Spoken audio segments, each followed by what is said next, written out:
Assalamualaikum warahmatullahi wabarakatuh. Perkenalkan, nama saya Azri Fatria dari kelas C5 Manajemen dengan nomor MPM 101201101. Tugas ini untuk memenuhi syarat ujian tengah semester Manajemen Ekspor dan Impor. Sebelumnya, saya berterima kasih kepada Bapak Denny Murdani selaku dosen pengampu pada mata kuliah ekspor dan impor. Mohon maaf sebelumnya kepada Bapak Denny Murdani selaku dosen pengampu. Untuk video observasi belum bisa saya tampilkan dikarenakan satu dan lain hal yang tidak bisa mendukung waktu untuk menemui beliau. Pada video kali ini saya akan menjelaskan tentang bagaimana tempe bisa menjadi rambah di pasar internasional.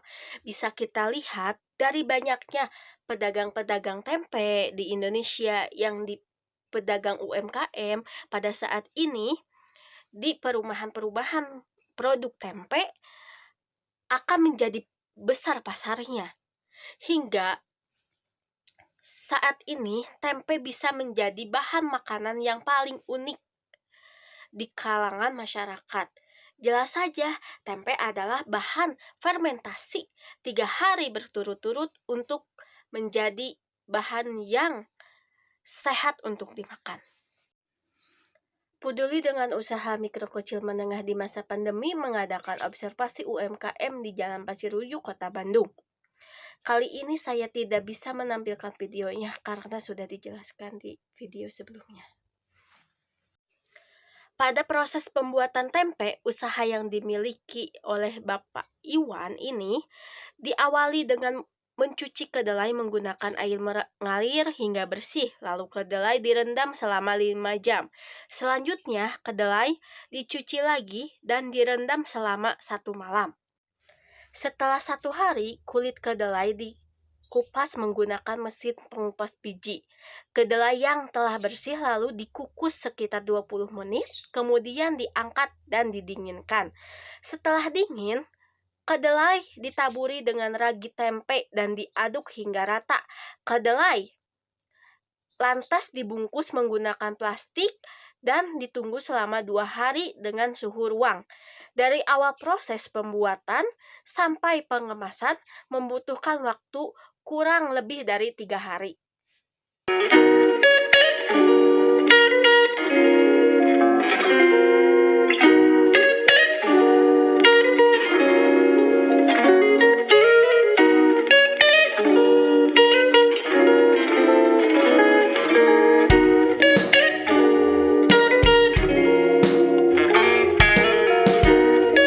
Menurut Bapak pemilik tempe mengungkapkan bahwa hal utama pembuatan tempe adalah kualitas dari tempe tersebut.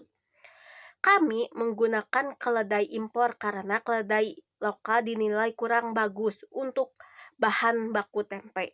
Meskipun harga kedelai impor lebih mahal dibandingkan dengan kedelai lokal, sebab kami mengutamakan kualitas tempe, ucapannya. Pada masa COVID belakangan lalu, kedelai impor mengalami kenaikan harga dari biasanya. Yang biasanya 1 hari menghabiskan sekitar 1 kuintal kedelai, namun pada masa COVID ini dibatasi maksimal 83 kg saja untuk produksi. Dikarenakan melonjaknya harga dari kedelai impor sendiri sehingga berimbas kepada pengurangan produksi tempe. Meski harga bahan baku naik, harga tempe tetap sama dengan sebelumnya.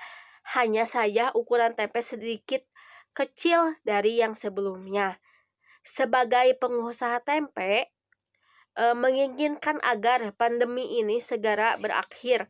Dengan menghilangkan pandemi, bisa menaikkan pemasukan para pembuat tempe, khususnya pada perumahan-perumahan UMKM yang ada di Jalan Pasiruyu.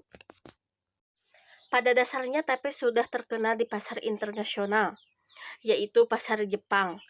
Tempe bisa dikenali oleh warga-warga di negara asing karena Indonesia memperkenalkan tempe kepada mereka dengan cara adanya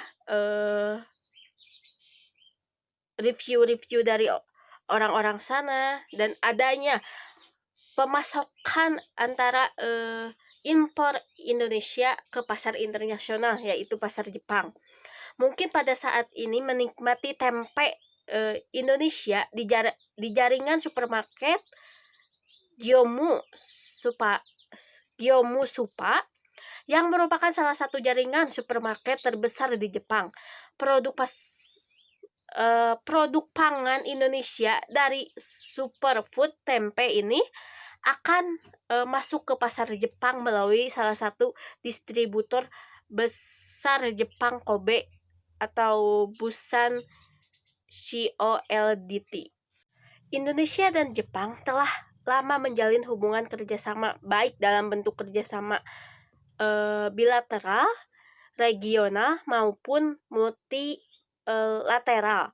Hubungan kerjasama Indonesia dengan negara lain bertujuan untuk mendapatkan manfaat seperti membukanya akses bagi produk Indonesia di negara lain, yang memperkuat diplomasi ekonomi dan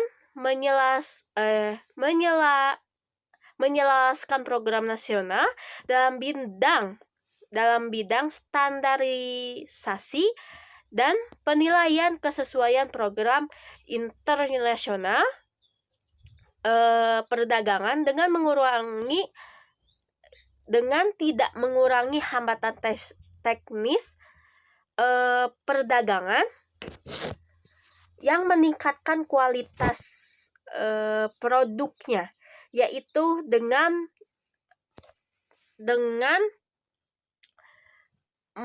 mengimpor produk tempe. Terkait tempe yang diimpor oleh Indonesia masuk ke Jepang, awalnya tidak menyangka bahwa masyarakat Jepang menyukai tempe Indonesia. Oleh karena itu, beliau menandatangani kontrak kerjasama atau repeat order tempe dengan jumlah yang lebih besar dengan supplier Indonesia dan mulai tersedia Oktober lalu 2021. Tergolong tempe adalah makanan sehat dan bergizi, tempe semakin dinikmati oleh warga Jepang.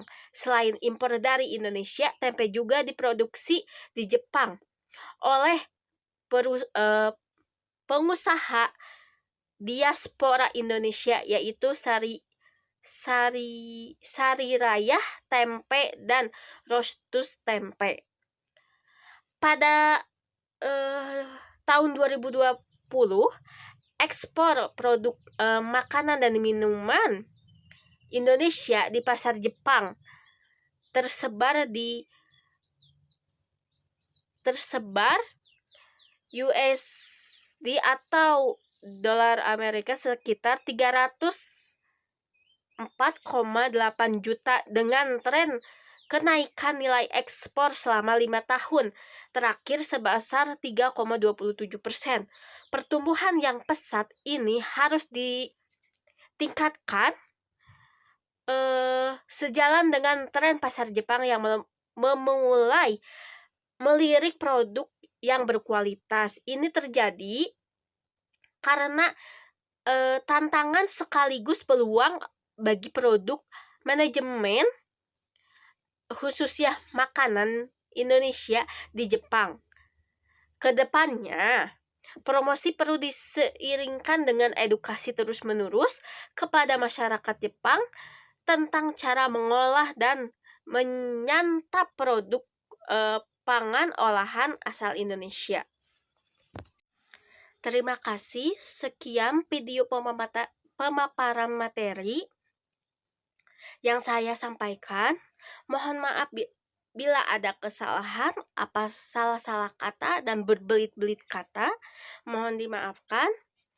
Dan terima kasih kepada semuanya yang telah mendukung untuk membuat video ini, dan terima kasih kepada Bapak pemilik perumahan UMKM yang ada di Jalan Pasir Luyu, Kota Bandung. Wassalamualaikum warahmatullahi wabarakatuh.